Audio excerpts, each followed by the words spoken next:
Nah, ketika ditanya gimana sih sekarang bisnis radio, ya bener, dengan adanya hantaman dari Spotify, Deezer, Joox, Apple Music, orang bisa, dan podcast-podcast lain ya, siapapun bisa bikin podcast, orang bisa punya banyak opsi. Tetapi ada satu hal yang tidak mereka miliki dan hanya dimiliki oleh radio, yaitu intensity dan personal. Artinya adalah radio itu bener-bener ngobrol antara lo sama dia, lo sama musik lo sama penyiar lo. Touching-nya adalah, hai, selamat siang, Bro Rio. Ini lagu buat lo, Bruno Mars. Di Spotify ada nggak? Di Spotify you doing the recorded things. Di radio, it's a live things.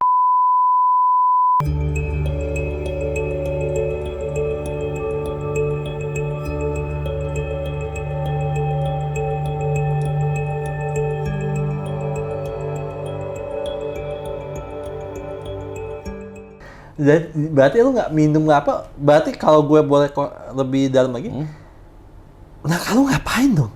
Nah, kalau gue mungkin bolos-bolos iya bolos-bolos ya, sometimes bolos-bolos. Tapi nakal gue tuh kalau kata orang-orang nakal intelek gitu loh. Maksud gue gimana tuh nakal?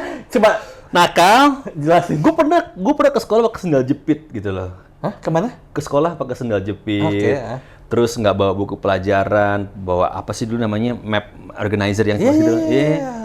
Tapi ya itu dia. Tapi gue tetap ranking, alhamdulillah. Gitu-gitu loh bro. Jadi gue buktiin ke guru gue, ke dosen gue gitu loh. Gue kuliah nggak pernah nyatet bro. Nah ini teman-teman gue yang tahu nih. Gue kuliah nggak pernah nyatet. Tau nggak apa yang gue lakuin? Apa? Gue datengin dosennya. Terus ke rumahnya langsung. Dan dulu kan orang tabu ya maksudnya. Lalu berarti sebegitunya gue yang kayak pengen bisa in touch in a good way ya. Maksud gue datang ke rumah dosen gue. Dulu kan apalagi di istilah di daerah gitu ya. Wah, serius? Emang boleh ya gitu? Bisa ya gitu kan orangnya? Bisa. Yang penting kan gimana lo bisa approach dengan baik segala macam dan itu kan maksudnya kuliah kan. Nah, itu satu. Yang kedua, gue kadang catatan kuliah itu gue minjem sama orang yang paling sering nyatet. Dan tulisannya paling rapi. Wah, biasa cewek kan, deketin. Aku ntar pinjemnya habis kuliah ya. Pinjem semalam. Dulu kan nggak segampang handphone aja gue baru punya tuh semester akhir kali. Kalau dulu kan mungkin foto-foto segala macam. Jadi bawa punya dia, fotokopi. Malamnya tungguin dia atau anterin dia naik angkot, anterin ke rumah dia. Bener-bener begitu bro. Belum ada online segala macam kan. Udah tuh belajar, tulisannya bagus banget udah gitu. Serius, lu boleh tanya deh teman-teman gue yang sekarang udah pada jadi direktur legal segala macam. Wah, ya dan mereka yang sering gue pinjem catatannya ya. Serius ya. Ya begitulah bro segala macam. Ya begitulah, gue nggak yang gimana sih, nggak yang kayak harus begini, harus begitu. Yang penting gue ngelakuin sesuatu dan gue harus ngebuktiin bahwa yang gue lakuin itu juga punya impact dan dampak yang positif juga gitu aja sih. Dan nggak ngerugin orang lain. Gitu kan. Lu doing drugs, something, aduh kasihan lah orang tua lo ya, please stop doing drugs lah. Tapi gue yakin pemirsa dan penonton channel ini pasti semuanya healthy, sehat-sehat semuanya. Iya kan? Waktu lu memilih menjadi penyiar, bokap nyokap lu gimana? Nah itu gimana? Nah ini dia nih, sedih dalam artian gue udah kuliah jauh-jauh, istilahnya gitu ya, kuliah di negeri yang semua orang impian tapi nggak bisa dapetin. Yang berikutnya adalah ini kamu udah punya mimpi jadi, gue dulu mimpinya pengen jadi diplomat, ya duta lah gitu, diplomat lah gitu loh. Tapi kenapa kamu tiba-tiba bantuin istri jadi penyiar gitu loh? Jadi, nah ini beberapa orang juga sih ya, teman-teman dekat gue sih yang sebenarnya udah tahu. Selesai kuliah tuh gue harusnya kuliah di Australia, di Perth, di Edith Cowan. Oke. You can browse ya dia. Gue udah terima. Gue udah ngurusin Commonwealth ya, bank account-nya. Gue udah ngurusin IELTS segala macam, tinggal berangkat. Bokap gue, gimana sih Pak? Kayaknya saya nggak jadi sekolah deh. Aku pengen jadi penyiar aja. Bokap gue sedih, bener bokap gue sedih. Tapi sedih itu nggak yang, ya nak, tekun nih kalau memang ini jalan kamu, udah gitu dong. Tapi gue tahu raut mukanya, tentara gimana sih? Ya. Iya kan, nggak bisa dibohongin. At least lu diharapkan sama bokap mungkin kayak mungkin bahasa kasarnya pekerjaan yang pada umumnya lah. Iya, benar. Ya kan, pekerjaan pada umumnya lah. Iya. Kok kayak gini gitu, dan sedangkan sebenarnya kalau gue nggak tahu di Amerika ya, tapi kalau di Indonesia sendiri memang kalau ditanya juga penyiar sedikit sekali gitu. Dan yang mungkin ini gue ngomong agak to the point. Yang sukses ataupun yang menjadi dalam tanda petik famous itu pun juga sedikit. Sedikit, iya. Benar-benar. Dan saat itu juga apalagi tahun-tahun dulu kan memang masih kayak mungkin kayak orang mau jadi artis lah di zaman dulu kayak masih tabu banget lah, masih yang kayak Iya. anak bapak anakmu mau dikasih makan apa pasti ujungnya gitu kan. Betul. Kalau zaman sekarang udah enak kalau gue di pesulap. Anakmu mau dikasih makan apa? Paku sama beling bisa. Limbat bisa ya. Bisa. Masa anak gue nggak bisa? Hah? Iya. Nggak nangis lagi. Nggak nangis. Enak. Kalau zaman dulu kan masih bingung juga ketika gitu, ditanya bro. seperti itu kan Bener. maksudnya. Well, nah satu momen apa yang akhirnya lu bisa membuktikan bahwa apa yang lu ambil, which is mungkin di penyiar radio, itu bisa beban menunjukkan bahwa ke bokap nyokap lu. Momen apa? People know me. Artinya adalah kayak misalkan gue, ya pada saat itu gue bisa masuk TV jadi host, orang tahu gue, terus gue dapat kesempatan untuk kayak jadi mungkin jadi spokesperson, dikirim ke sana, dikirim ke sini, terus gue bisa nabung, gue bisa beli ini, beli itu, gue bisa punya kendaraan sendiri ya mungkin pada saat itu, terus akhirnya gue bisa settle dalam artian kayak karir gue tuh nggak jadi penyiar aja, gue bisa ya tadi on TV, gue nge-MC, terus gue ketemu sama orang-orang besar, CEO, even president. Bokap gue jadi kayak, oh ya udah memang ini jalan kamu ya, tekunin gitu loh. Okay.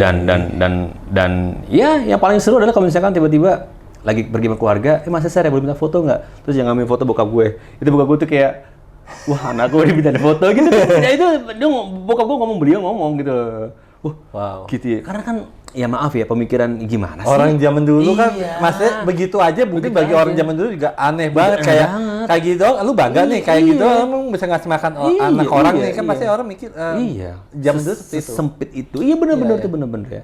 Bener, ya. Seperti itulah kayak makanya gue sampai sekarang gue tekunin, gue bisa begini, bisa begitu, bisa kemana-mana, bisa diajak kemana-mana, bisa bahkan kalau sekarang gue bisa dulu gue hanya bisa ngelihat ya upacara 17-an kan selalu disiarin ya. Iya. Wah, presidennya kan dulu kan ya sebelum-sebelumnya lah. Wah, seru ya di Istana Negara ya. Dan ternyata gue bisa di situ 2 tahun yang lalu itu kayak it's blessed for me. Terus memandu acara untuk presiden, diajak kemana-mana, diajak ke Hong Kong segala macam, Singapura. Wow. Nggak semua orang mungkin ya pengen, tapi nggak semua orang bisa gitu loh. Itu kan yang jadi ya itu it's life gitu loh. Banyak yang pengen tapi ya juga nggak bisa gitu loh. Ya oke. Because apa yang gue lakuin sekarang it's all about trust man. Ya kan? Yeah. Kepercayaan gitu loh. Lo mandu acara, orangnya seneng, sponsor seneng, klien seneng. Mas Cesar besok boleh nggak minggu depan diundang lagi jadi pembawa acara kita, MC kita, host kita. Oh, makasih Mas, makasih Mbak. Alhamdulillah, boleh. It's about trust, man. Gitu loh. Iya nggak sih? Wow. You doing good thing, then that's always a good thing gitu loh. Itu gue loh, maksud gue. Monggo banyak cerita lain dari teman-teman segala macam. Tapi itu gue sih. Dan itu yang ditekanin sama keluarga gue, terutama bokap gue, lakuin, tekunin, dan jangan ngerugiin orang lain. Itu aja sih. Sesimpel itu aja, bro. Wow. Nah, menariknya adalah jadi gini, gue mau tahu perjalanan lu bisa masuk Net TV itu gimana sih? Maksudnya apakah ada casting atau something? Iya, benar. Ini lucu juga nih. Jadi gue pada saat itu pun juga dihadapkan pada sebuah dilema. Ketika gue Net TV itu ada 2013. Belum Net TV, belum Net. Nah, di 2013 itu namanya apa sih? Gue nggak begitu tahu. Iya, belum ada namanya dulu belum Net, belum ada lah bahkan namanya. Nah, di 2013 itu gue masih terikat kontrak sama satu TV swasta, ya, untuk siaran sepak bola Bundesliga Liga Jerman. Pada saat itu ada teman baik gue nawarin, mau ada, dulu sih ngomongnya PH bukan TV. Ada PH baru gede nih. Iya. Mau bikin acara program reguler, coba casting deh. Oh gitu. Oke, siap. Datanglah gue ke satu tempat. Oh, lewatin casting dulu. Dan casting audisi juga. Tapi castingnya tuh lebih ke yang casting kayak light casting yang nggak yang harus lo awalnya ya nggak harus berpakaian yang well suit gitu. Yang kayak di Net TV lah soal entertainment news kan. Iya. Gue cuma sudah datang ke Gatot Subroto. Wah, bagus tempatnya segala macam. Once gue ketemu sama orang-orang yang gue kenal, which is mereka adalah orang-orang TV. Bro, siap. Oke. Wah, PH baru nih bro. Mereka juga nggak mengiyakan, nggak menjawab tidak, tapi kayak, ya doain aja cuma gitu doang. Gue masih inget banget. Ya doain aja karena ternyata itu yang menjadi cikal bakal Net TV. Net TV itu kan juga namanya juga kalau nggak salah baru tercetus belakangan setelah mau berdiri gitu loh. Nah di situ gue ketemu sama satu sosok yang gue sangat juga berterima kasih sama beliau yang sekarang pernah menjadi menteri dan ya CEO-nya Net TV, Mas Tama, hai. Di situ gue ketemu beliau, gue kaget, loh kok ada Mas Tama, gitu kan? Wah, ini kayaknya ada sesuatu nih, gitu. Nah di situ gue ditantang, Sar, lo kan selama ini ngebawainnya kalau nggak musik, olahraga, coba deh lo nantang diri lo untuk membawain acara yang berbeda. Apa ya? Apa kayak infotainment? Waduh, gue kaget Gon.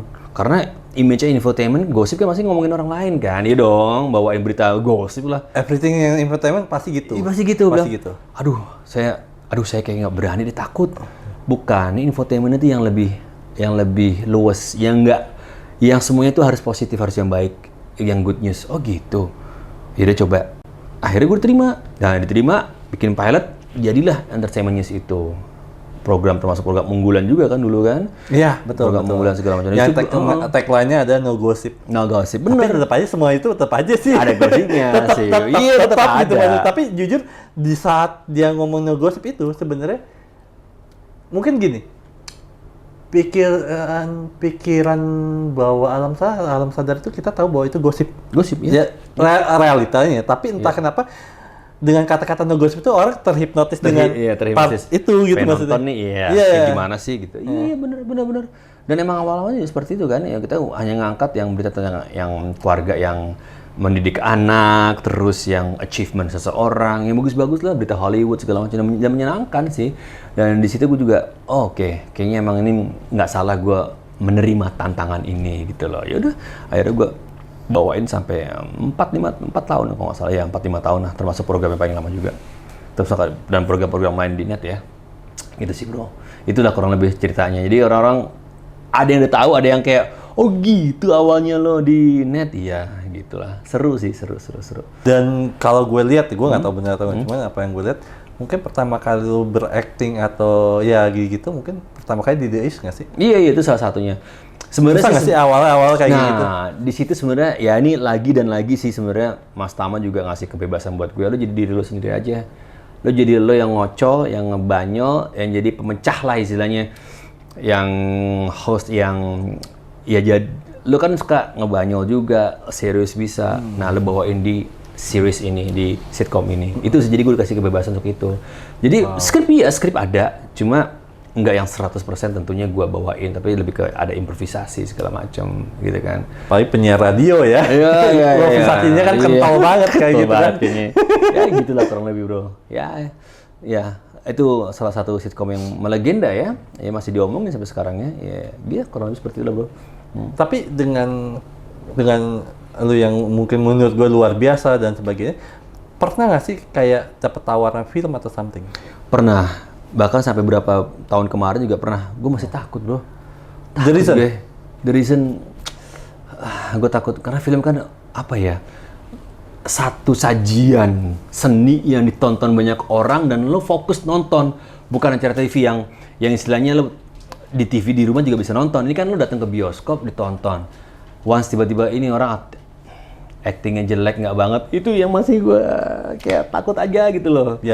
Biasanya gue nggak tahu ya, tapi ya ini hal normal ketika mungkin pertama kali kayak gini pasti mood kayak gue ya buat TPS kayak gini pertama kali buruk banget kok. Tapi maksudnya ya lama-lama mungkin yang gue bilang tadi sebelum syuting bahwa ritmenya yang gue akhirnya pelajari, bukan apa yang mesti gue omongin tapi ritmenya. So pernah ditawarin film genrenya apa aja? Beberapa kali pernah komedi apa tuh namanya ya? Komedi yang agak-agag setan-setan gitu ya. Itu pernah. Agak lain. Ya? Kayak komedi yang tapi agak horor gitu ada. Komedi terus yang agak-agak horor pun juga pernah. Terus yang film yang kayak apa sih nama jenisnya ya? Kayak jadi kumpulan bertiga gitu, misalkan trio gitu.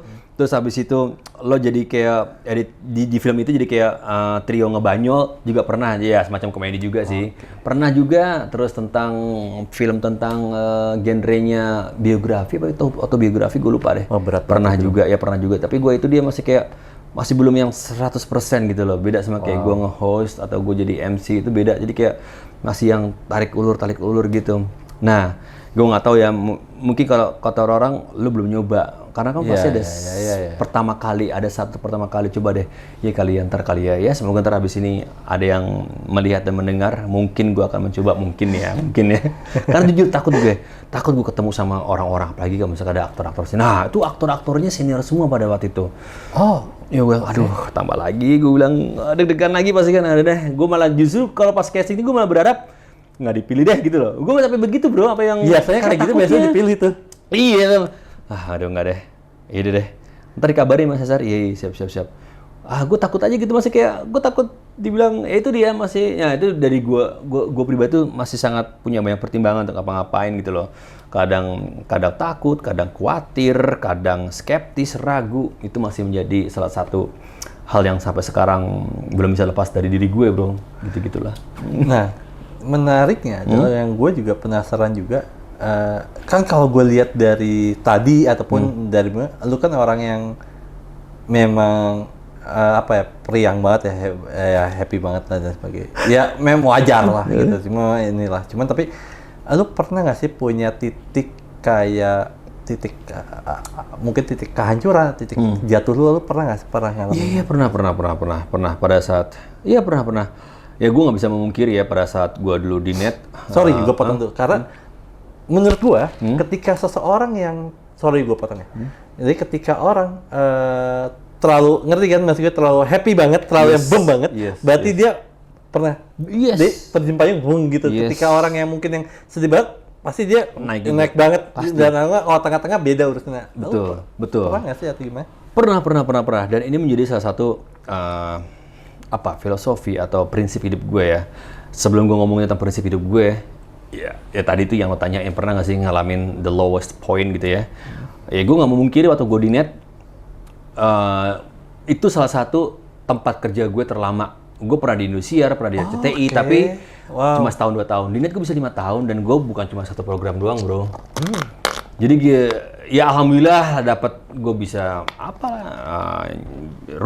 beresin rumah, beli mobil, liburan keluarga segala macam. Tiba-tiba pada saat itu kontrak gue habis, selesai dong, belum selesai. Dan at the same moment anak gue mau sekolah. Kebayang gak lo, men, sekolah SD tuh kayak, waduh, kok saldo tinggal segini ya? Iya, dan sekolah zaman sekarang kan mahal banget. Iya, itu yang gile, gue bilang wow,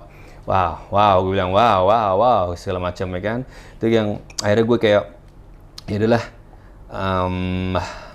gue hanya bisa mencoba untuk survive ya pada saat itu dengan apa yang gue punya. Gue menyelamatkan apa yang gue punya, kayak deposito aja nggak gue apa-apain segala macam ya kan. Terus habis itu pandemi, itu gila banget. Gue masih ingat banget bro, pandemi itu gue masih punya utang 6 job. Gue harusnya jadi pembicara di Malang, di Banjarmasin, itu cancel semua loh. Cancel semua dan di situ gue harus kayak ngebeliin bini gue, istri gue laptop, beliin anak gue laptop. Ya karena kan kerja dan sekolahnya online.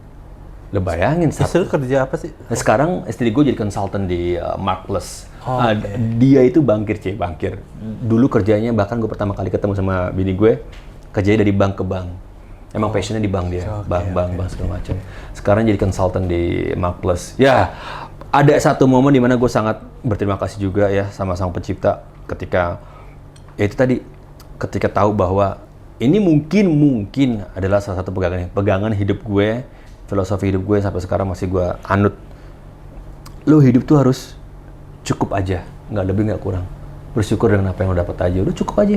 Kalau lo ngerasa lebih terus, lo pasti akan ngerasa kurang terus. Ngerasa kurang, lo pasti pengen lebih. Tapi udah cukup, that's it. Sar, gimana kegiatan lo, kerjaan lo? Cukup. Job MC lo? Cukup. Job public speaking lo? Cukup.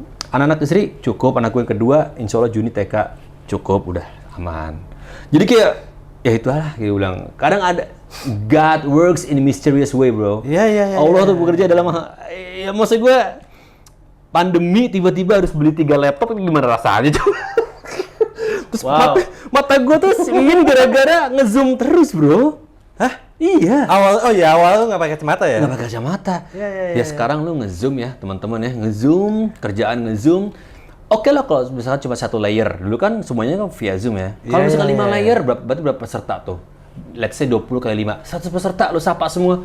Aduh, nih Gina mana sih? Iya kan, gitu kan? Ini mana sih? Tapi lu harus tetap smiley. Padahal sih kita masih ngeliat. Iya, ngeliat. Terus saya belum besar-besar kan? Belum. Apalagi ke mereka yang pakai nggak munculin muka kan, pakai virtual background misalkan. Gina mana sih? Hai Gina, makasih udah nanya. Mana sih orangnya, mana sih? Kan gitu, bro. Wih, itu pandemi benar-benar mengajarkan hal baru ya. Anak gue juga kacamata akhirnya. Karena gitu. Anak zaman sekarang kan suka selalu gitu. Itu makanya. Mainnya gadget lah dan Gadget, sebagainya. iya segala macam. Kalau nggak dikasih gadget, ngamuknya luar biasa gitu ya. Iya. Kalau di zaman sekarang gitu kan, tantrum lah. Iya, kayak gitu segala Walaupun nggak macam. semuanya, cuman tapi Nggak maksud semua, gue, cuman rata-rata iya. seperti itu. Seperti itu, benar nggak gue pikirin. Dan pandemi itu mengajarkan kita kan banyak hal ya segala macam ya. Ya gitulah. Maksudnya udah gitu pandemi, istri gue hamil. Wow, gue bilang. Tapi itu dia maka tadi gue bilang. God works in mysterious way gitu loh. Kadang apa tuh dicukupkan itu sih yang jadi pegangan hidup gue. Udahlah, nggak usah lebih, nggak usah kurang, cukup aja. Udah, gue nggak harus. Kadang kan masih banyak kok teman-teman gue juga masih banyak di luar sana. Gue pengen deh punya mobil itu. Oh ya monggo silakan. Gue pengen deh punya motor besar. Ya monggo silakan. Gue pengen deh pengen liburan ke sini. Monggo silakan aja. Gue sih ya gue sih cukup lah dengan apa yang gue dapat sekarang, gue nggak yang gimana juga, pokoknya cukup. Gue sekarang mikir udah keluarga aja sih, yang penting adem ayem ya kan, anak-anak terjamin, setahun sekali liburan, that's enough for me. Iya kan? Semoga ntar juga pemerintahan baru lebih bisa mensejahterakan rakyatnya. Amin ya Rabbal alamin. Ya dong. Ke situ agak-agak. Lo iya dong. Komen nanti ngomong agak karena pinternya mau bawa masalah buat gue juga ya. Kan emang bener kan mau pemerintahan baru kan, habis Oktober ya kita mau berdoa aja semoga Indonesia lebih maju, lebih sejahtera. Weh, dia takut. Bukan takut, masalahnya nanti yang sering doang. Aman. Nah, gimana ngomongnya? Oke, gini.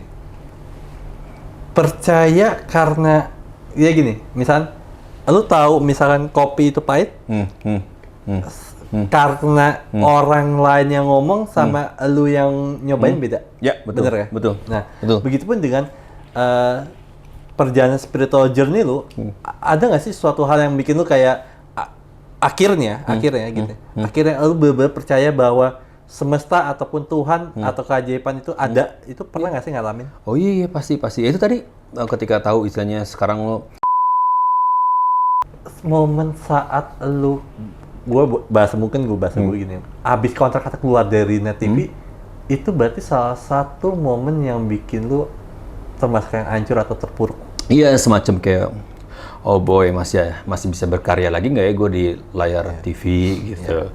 Walaupun gue masih punya radio, gue masih bisa nge-MC, cuma kan TV itu kan display gue juga ya secara visual. Kalau audio kan itu radio. Kalau secara visual kan secara complete gitu kan, full. Ya, Orang pasti akan TV. mengenal Iya. lu, akan mayoritas orang akan tahu seorang Cesar Gunawan akan di TV. TV itu sih. Itu maksudnya. Segala macam. Cuma ngobrol sana ngobrol sini sama teman-teman yang seperjuangan. Udah ntar juga kalau misalkan ada rezeki lain pasti ada juga kok yang mau pakai lo. Iya. Jadi saling menguatkan gitu loh, saling menguatkan. Dan gue yakin juga lo bro, kalau lo notice teman-teman gue yang seperjuangan di net udah jarang juga ada di TV-TV ya. Iya. Iya kan, bener kan? Tapi mereka sekarang jadi aktor, sekarang jadi coach, sekarang jadi influencer top. Dan jadi mereka kayak percaya, lu nggak bisa kesini tenang, sebelah kanan masih ada nih gitu.